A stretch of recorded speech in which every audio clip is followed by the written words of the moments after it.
அஜித் கிட்ட இல்லை.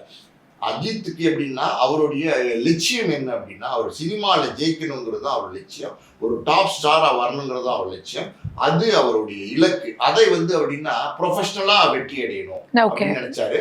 அதுக்கு பார்த்தீங்கன்னா 33 இயர்ஸ்லேருந்து 34 இயர்ஸ் அவருடைய உழைப்பை முழுமையா கொடுத்தார். அதான் உண்மை. எங்கேயுமே டைவெர்ட் பண்ணல, எதுக்கும் டைவெர்ட் பண்ணல. அந்த ஒரு அஜித் 10 வருஷம் நடிச்சிட்டு இருக்கும்போது கார் ரேசிங் போல முழுமையா கொடுத்தாரு. இந்த 33 இயர்ஸ்க்கு அப்புறம் இன்னைக்கு ஒரு பெரிய இடத்துக்கு வந்துட்டாரு. பணம், செல்வம்னா அவர் கையில இல்லாத செல்வம் இல்லை, அந்த அளவுக்கு சம்பாதிச்சார். துபாயில வீடு இருக்கு, எல்லாமே அவர் கிடைச்சு போச்சு. இன்னைக்கு ஆல் த டாப் பெஸ்ட் அவருக்கு இன்னைக்கு இருக்கு. அப்படின்னும் போது இப்ப இந்த காஸ்ட்லியஸ்ட் கேம் இப்ப செலவழிக்க முடியும், இப்ப நம்ம விளையாட முடியும் அப்படின்னும் போது இன்னைக்கு 55 வயசாச்சு. அவர் என்ன நினைக்கிறாருன்னா, வாழ்க்கையில ஒரு ஸ்பேன் தான், எல்லாருக்குமே ஒரு ஸ்பேன் தானே. ஒரு ஹியூமன் பீயிங்கோட லைஃப் ஸ்பேன் அப்படின்னா பிறந்ததுல இருந்து எண்ட் ஆகிற வரைக்கும் ஒரு ஸ்பேன். அதுல நம்ம 55 வயசாச்சு. இன்னைக்கு கிட்டத்தட்ட நம்ம 55 வயசுல 34 வருஷம் சினிமாக்காண்டி உழைச்சிட்டோம். நம்ம நினைச்ச அந்த இலக்கை அடைஞ்சிட்டோம். இனிமே நம்ம ரிலாக்ஸ்டு லைஃப் லீட் பண்ணணும், தப்பே கிடையாது. 55 வயசுக்கு அப்புறம் ஒரு ரிலாக்ஸ்டான ஒரு லைஃப் லீட் பண்ணணும். எப்பவுமே நடிச்சுட்டே இருக்கணும், எப்பவுமே டென்ஷனாவே இருக்கணும், எப்பவுமே பிஸியா இருக்கணும் அப்படின்னு அவன் நினைக்கல. போதும், இட் இஸ் இனஃப். அதான் நான் நினைச்சதை அடைஞ்சிட்டேன், போதும். இனிமே சாட்டிஸ்ஃபைடா இருக்காரு. சாட்டிஸ்ஃபைடா அவருடைய லவ் அண்ட் அஃபெக்ஷன்ஸ் அந்த எப்படி சொல்றது, பிஸியா இருந்த காலகட்டங்கள்ல அவருடைய ஒய்ஃப் ஷாலினி குழந்தைங்களுக்கு கிடைச்சிருக்காது. இன்னைக்கு அதெல்லாம் ஜாஸ்தியா கொடுக்க முடியும், அவங்களோட ஹாலிடே போக முடியும், ஃபேமிலியோட லைஃபை என்ஜாய் பண்ண முடியும். அதுல ஒரு பார்ட் கார் ரேசிங். நான் சொன்ன மாதிரி பேஷன் ஆரம்பத்துல இருந்தே இருக்கு. இன்னைக்கு அதுக்கான டைம் நிறைய ஒதுக்க முடியும். இன்னைக்கு 2 வருஷம் அஜித் நடிக்கலைனாலும், 4 வருஷம் அஜித் நடிக்கலைனாலும் தொடர்ந்து நடிப்பாரு. நடிக்கலைனாலும் அவருக்கு எந்த பாதிப்பும் கிடையாது. ஓகே. அதனால இன்னைக்கு he wants to enjoy the life. 3ஆ பிரிச்சார், பேஷன், ப்ரொஃபஷன், ஃபேமிலி. அதனால இன்னைக்கு இந்த பேஷன் நோக்கி போயிட்டு இருக்காரு. ஸோ ஃபேமிலிக்கும் நிறைய ஸ்பேஸ் கொடுத்துட்டு இருக்காரு. இந்த மாதிரி ஒரு சினிமா பிரபலம், ஒரு 200 கோடி ரூபா வாங்கக்கூடிய ஒரு பிரபலம். அந்த 200 கோடி ரூபா வருஷத்துக்கு 2 படம் நடிச்சீங்கன்னா 400 கோடி ரூபா. இதை தூக்கி எறிஞ்சிட்டு இதெல்லாம் மீறி இதெல்லாம் என்னுடைய ஆசை, இதுக்கு நான் போவேன்னு சொல்லுவார் அப்படின்னா சொல்றாரு. அப்படிப்பட்ட ஆளு தான் அஜித். ஓகே.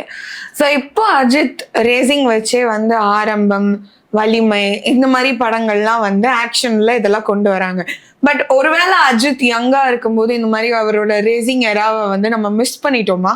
இல்லை, அப்படி சொல்ல முடியாது. அதாவது எப்படின்னா அந்த மாதிரி கதைக்களம் அமைஞ்சிருக்கிறோம். நீங்க அஜித்தோடைய லைஃப் கேரியர் எடுத்துட்டீங்கன்னா, அமராவதிக்கு அப்புறம் அவர் ஏகப்பட்ட ஸ்ட்ரகிள்ஸ் இருந்துச்சு. அதாவது இந்த இடத்துக்கு அஜித் வர்றதுக்கு பல போராட்டங்களை பண்ண வேண்டியிருச்சு. அதாவது ஆசை, தீனா, அப்படி அடுத்தடுத்து வெற்றிகள் கொடுத்து அந்த வெற்றிகளை தக்க வச்சுக்க வேண்டிய ஒரு சூழல் இருந்துச்சு. ஒரு பீரியட்லாம் பார்த்தீங்கன்னா அஜித் சிட்டிசன் ரெண்டெல்லாம் நடிக்கும் போது சில தோழி படங்களும் தொடர்ந்து அஜித் வந்தது. அப்போ தோழி முகத்தில் இருந்தார். அதுக்கப்புறம் மறுபடியும் பார்த்தீங்கன்னா அஜித் நடிக்க ஆரம்பிச்சு பில்லா, அதுக்கப்புறம் மங்காத்தா. அஜித்தோட படங்கள்லாம் பார்த்தீங்கன்னா ஒவ்வொரு படம் ஒவ்வொரு மாதிரி இருக்கும். ஸோ அந்த வெற்றியை தக்க வச்சுக்கிறது, அந்த மார்க்கெட்டை தக்க வச்சுக்கிறது, சினிமாவில் அந்த ஒரு இடத்த நிலைப்படுத்திக்கிறதுக்கே இத்தனை நாட்கள் தேவைப்பட்டது. இன்னைக்கு அஜித் ஒரு ப்ரொடியூசரை கூப்பிட்டு ஒரு கார் ரேசிங் படம் எடுங்க அப்படின்னா எடுப்பாங்க, ரிஸ்க் எடுப்பாங்க, பணமும் செலவழிப்பாங்க. ஆனா அன்னைக்கு அஜித் அப்படி ஒரு யங்ஸ்டரா ஒரு 10 வருஷம் சினிமாவுக்கு வந்த காலகட்டத்துல ஒரு கார் ரேஸ் படம் எடுங்கன்னா தயாரிப்பாளர்கள் யோசிச்சிருப்பாங்க. அன்னைக்கு அவ்வளவுதான் மார்க்கெட் இருந்துச்சு. ஸோ அதனால இதுதான் சரியான நேரம்னு சொல்லி இப்போ இருக்கு. ஓகே. அடுத்ததா AK64 directed by Adhik Ravichandran. இதுக்கான அப்டேட் ஏதாவது இருக்கா சார்? AK64 தொடங்குறதா சொல்லி ரொம்ப நாள் ஆச்சு. நீண்ட காலமா பாத்தீங்கன்னா இது தொடங்க போறாங்கன்னு சொல்லிட்டே இருக்காங்க. ப்ரொடியூசர்ஸ் இவரா இருப்பாரு, அவரா இருப்பாரு, இவரா இருப்பாருன்னு சொல்லி நிறைய ப்ரொடியூசர்ஸ் மாற்றங்களும் ஏற்பட்டு போச்சு. பட் இன்னைக்கும் அது தொடங்காத நிலையில இருக்கு. அதுக்கும் அஜித் தான் காரணம். அது என்ன அப்படின்னா, Adhik Ravichandran good bad ugly கொடுத்தாரு, அவருக்கு ரொம்ப பிடிச்சிருந்தது. அடுத்து ஒரு படம் நீங்களே பண்ணுங்கன்னு சொல்லி அந்த ஆப்பர்ச்சுனிட்டியை கொடுத்துட்டாரு. ஸோ அந்த இடத்துல பாத்தீங்கன்னா அஜித்துக்கு இன்னைக்கு 200 கோடி ரூபாய் சம்பளம் வேணும் அஜித் கேட்கிறாரு. 200 கோடி ரூபாய் சம்பளம் கொடுத்து அதுக்கப்புறம் காஸ்ட் ஆஃப் ப்ரொடக்ஷன் ஒரு 200 கோடி ரூபாய் எல்லாம் சேர்த்து 400 கோடி ரூபாய்க்கு ஒரு படம் எடுத்தா ஒருவேளை அந்த வியாபாரத்தை ரீச் பண்ண முடியாதோ, மீட் அவுட் பண்ண முடியாதோ அப்படிங்கிற ஒரு டவுட்ல ப்ரொடியூசர்ஸ் அஜித் ஒரு ரிக்வஸ்ட் சொல்றாங்க, ஒரு சம்பளம் பற்றி கண்டிஷமா குறைச்சிக்கங்க அப்படின்னு சொல்றாங்க. மேபி ஒரு 175 150 crores அப்படின்னு கேட்குறாங்க. ஆனால் அஜித் என்ன சொல்றாருன்னா, நான் என்னுடைய மார்க்கெட்டுக்கு இது என்னுடைய சைஸ், இது என்னுடைய டிமாண்ட், தப்பு கிடையாது. அவருக்கு அந்த மார்க்கெட் இருக்கு அப்படின்னு அவர் நினைக்கிறாரு. ஸோ இதுதான் எனக்கு வேணும் அப்படின்னு நினைக்கிறாரு. அவருடைய அந்த பிரின்சிபல் பாலிசிஸ்ல அஜித் வந்து எப்பவுமே வந்து லெட் டவுன் பண்ண மாட்டார். ஓகே. நீங்க ஆரம்பத்துல இருந்து பாத்தீங்கன்னா ரசிகர் மன்றத்தை கலைச்சாரு, இன்னைக்கு வரைக்கும் ரசிகர் மன்றத்தை தொடங்கல, அதே மெயின்டைன் பண்ணிட்டு இருக்காரு. கிட்டத்தட்ட பாத்தீங்கன்னா ஒரு 25 வருஷத்துக்கு மேல. ஸோ ப்ரொமோஷன்ஸ்க்கு வரமாட்டேன் அப்படின்னா வரமாட்டாரு, டிவி சேனல்ஸ் இன்டர்வியூ கொடுக்க மாட்டேன் அப்படின்னா கொடுக்க மாட்டாரு. ஸோ இதெல்லாம் வந்து ரெகுலரா அஜித் வந்து செஞ்சுட்டு இருக்காரு. அப்படின்னும் போது அவருடைய பிரின்சிபல்ஸ்ல இருந்து அவர் கீழே வர விரும்பல. எனக்கு 200 கோடி வேணும் ஓகே அப்படின்னு கேட்கிறாரு. அது சரியா தப்பா அப்படிங்கிறது வேற டாபிக். Yeah. அவருடைய ஸ்டாண்டு அதுவா இருக்கு. அதனாலதான் இந்த ப்ராஜெக்ட் தள்ளி போயிட்டு இருக்கு. கூடிய சீக்கிரம் ஒரு நல்ல ஒரு அறிவிப்பு வரும். ஓகே. ஸோ சிங்கிள் ப்ரொடியூசரால இந்த பேமெண்ட் கொடுக்க முடியல, இப்போதான் வந்து இணைந்து தயாரிக்கும்ன்ற மாதிரி வருது இல்லை? ஸோ ஒரு 3 பேர் வந்து இணைந்து தயாரிச்சா அந்த சம்பளத்தை எட்ட முடியாதா? அந்த ஷூட்டிங் ஸ்டார்ட் பண்ண முடியாதா? முதல்ல 3 பேர் இணைஞ்சு தயாரிக்கிறதுக்கு வரணும். அப்படி 3 பேர் இணைஞ்சு தயாரிக்கிறதுக்கு வராங்கன்னா அவங்களுக்குள்ள என்னென்ன ப்ராப்ளம்ஸ் வரும் அதெல்லாம் இருக்கு. ஏன்னா ஒரு பார்ட்னர்ஷிப்னு சொன்னீங்கன்னா அதுக்குள்ள நிறைய ப்ராப்ளம்ஸ்லாம் வரும். ஸோ அப்படிப்பட்ட ஒரு ப்ரொடக்ஷன்ஸ் ஹவுஸை தேர்ந்தெடுத்தா படத்துக்கு அது சேஃபா அப்படிங்கிற ஒரு கால்குலேஷன் அஜித்துக்கு இருக்கும். அஜித் அதை ஒத்துக்கணும். இப்படி நிறைய விஷயங்கள் இருக்கு. ஸோ அஜித்துக்கு நிச்சயமா நல்ல ப்ரொடியூசர் வருவாரு. கண்டிப்பா அந்த ப்ராஜெக்ட் வந்து டேக் ஆஃப் ஆகும். கண்டிப்பா அஜித் கேட்ட சம்பளத்தை கொடுப்பாங்க. அந்த அந்த அந்த படமும் மிகப்பெரிய வெற்றி படமா அமையும். சோ இப்போ மைத்ரி இல்ல அப்படின்ற மாதிரி சொல்லிட்டாங்க. இப்போ ரோமியோ ப்ரொடக்ஷன்ஸ் பின் வாங்குறாங்களா? மைத்ரி அதுக்கப்புறம் அது இல்லைன்னு ஆகிப்போச்சு. ரோமியோ பிக்சர்ஸ் ராகுல்னு தயாரிக்கிறதாச்சு, அது இல்லைன்னு ஆகிப்போச்சு. அப்புறம் சத்யஜோதி தயாரிக்கிறதாச்சு, அது இல்லைன்னு ஆகிப்போச்சு.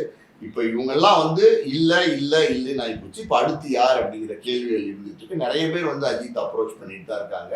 ஸோ கூடிய சீக்கிரம் வந்து அஜித் நினைக்கிற மாதிரியான ஒரு ப்ராஜெக்ட் அஜித் கேட்குற சம்பளத்தை கொடுத்தாதான் நடிப்பார்.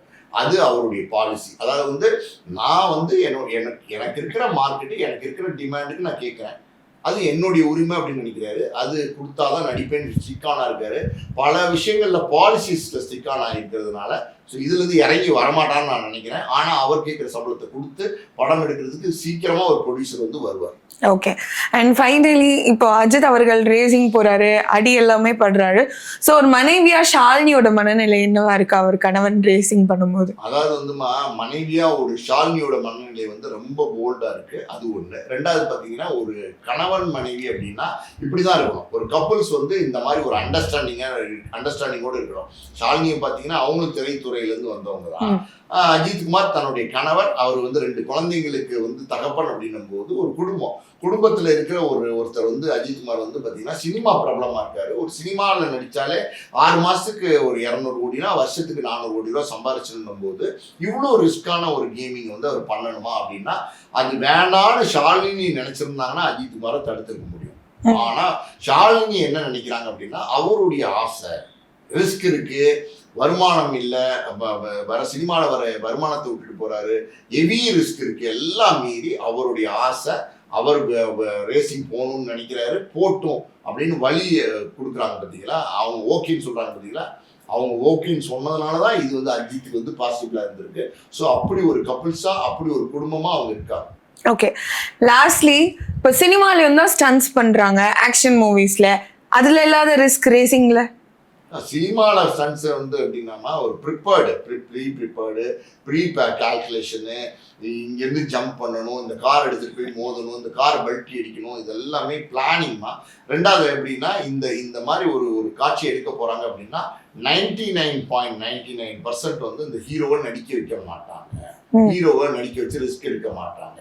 காரணம் என்ன அப்படின்னா ஒரு அஜித் மாதிரி ஒரு பெரிய நடிகரை வச்சு படம் எடுக்கிற தயாரிப்பாளர் அந்த படப்பிடிப்பு ஏதோ ஒரு காரணத்தினால ஒருவேளை ஒரு விபத்து ஏற்பட்டு கால் அடிபட்டுருச்சு, உடஞ்சிருச்சு, அந்த மாதிரி ஒரு விபத்து ஏற்பட்டுருச்சுன்னா அது அவங்களுக்கு வந்து ஒரு 6 மாதம் ரெஸ்ட் எடுக்கிற மாதிரி ஆகிடுச்சுங்க. என்ன ஆகுது? நஷ்டம், இன்ட்ரெஸ்ட் வந்து எல்லாம் நஷ்டமாயிடும். அப்படின்னும் போது ஹீரோ மேலே எப்பவுமே ரிஸ்க் எடுக்க விரும்ப மாட்டாங்க தயாரிப்பாளர்கள், இயக்குநர்கள், யாராக இருந்தாலும். அப்படின்னும் போது அதுக்கெல்லாம் டூ போட்டு தான் எடுப்பாங்க. ஸோ சினிமா அப்படிங்கிறது வந்து பார்க்கறதுக்கு வந்து நிஜம் மாதிரி தெரியும், ஆனால் மொத்தமாகவே வந்து பொய் அப்படின்னும் போது சீட் பண்ணுவாங்க நிறைய விஷயங்களை. அது அங்கே சாத்தியம். ரியல் லைஃப்னும் போது நிஜமாவே நீங்க பண்ணி ஆகணும். இங்க வந்து சினிமா ஹீரோ வேற, நிஜ ஹீரோ வேற. ஸோ அஜித் வந்து சினிமாலையும் ஹீரோ, நிஜத்திலையும் ஹீரோ. ஓகே, நான் ஏன் இந்த கேள்வி கேட்டேன்னா நிறைய படத்துக்கு ஆக்ஷன் அஜித் அவரே தான் பண்ணியிருக்காருன்ற மாதிரி செய்தி வந்தது. ஸோ அதனால தான் இந்த ரிஸ்க் ஃபேக்டர் பத்தி கேட்டேன். பண்ணுவாங்கம்மா எப்பவுமே எப்படின்னா ஒரு ரிஸ்கான காட்சிகளை வந்து அவங்க வந்து நான் பண்றேன்னு துணிஞ்சு பண்ணுவாங்க. பண்ணவே மாட்டாங்கன்னு நான் சொல்லலை. ஆனா அது எந்த அளவுக்கு ரிஸ்க் இருக்குங்கிறத வந்து எல்லாருமே யோசிப்பாங்க. அந்த ப்ரொடியூசர், டைரக்டர், இந்த ஸ்டண்ட் மாஸ்டர்ல இருந்து எல்லாருமே யோசிப்பாங்க. சரி ஓகே, இதை ஒரு கான்ஃபிடென்ட்டா சொல்றாரு, பண்ணிடுவேன்னு சொல்றாரு, பண்ணட்டும் அப்படின்னு சில நேரங்கள்ல ஹீரோஸ் பண்ணுவாங்க. பண்ணவே மாட்டாங்கன்னு நம்ம சொல்லலை. ஆனா அது ஆபத்து தான். என்னதான் இருந்தாலும் அது ஆபத்து தான். எப்படின்னா ஸ்டண்ட் காட்சிகள் எடுக்கும்போது எப்படின்னா ஒரு சின்ன கால்குலேஷன் தான். அது வந்து ஒரு மென்டல் கால்குலேஷன் தான். அந்த கால்குலேஷன் நீங்க மிஸ் ஆயிடுச்சுன்னா அது விபத்துல போய் முடிஞ்சிடும். நீங்க ஒண்ணுமே இல்லை. சமீபத்தில் வேட் ஒன் ஒரு படம், அது ஸ்டண்ட் மாஸ்டர் தான் நடிச்சிருந்தாரு. அந்த கார் பல்ட்டி அடிச்சு கொண்டு போய் விடுவணும். அது பாத்தீங்களா, ஸ்டேரிங்லயோ இல்லையோ அவர் நெஞ்சில அடிச்சு அவர் ஸ்பாட்ல இறந்து போயிட்டார். அவர் இல்ல, ஆளே வந்து இறந்துட்டார் ஸ்பாட்ல. ஸோ அப்படி இருக்கும்போது நிறைய ஸ்டண்ட் நடிகர்களுக்கே ஏகப்பட்ட ஆபத்துகள் இருக்குன்னும் போது ஹீரோஸ் அந்த ரிஸ்க் எடுக்க மாட்டாங்க. இருந்தாலும் சில காட்சிகளை நான் நடிக்கிறேன்னு ஹீரோஸ் ரொம்ப ரொம்ப விருப்பப்பட்டு கம்பல் பண்ணி கேட்டா அவங்களுக்காண்டி ஓகேன்னு சொல்லுவாங்க. அரைமனை தான். ஓகே, ஸோ அதுதான் சார். அஜித் மற்றும் அவருடைய ரேசிங் ஜேர்னியை பத்தி சுவாரஸ்யமா எல்லா கேள்விகளுக்கும் பதில் அளிக்கிறதுக்கு நன்றி, வணக்கம்.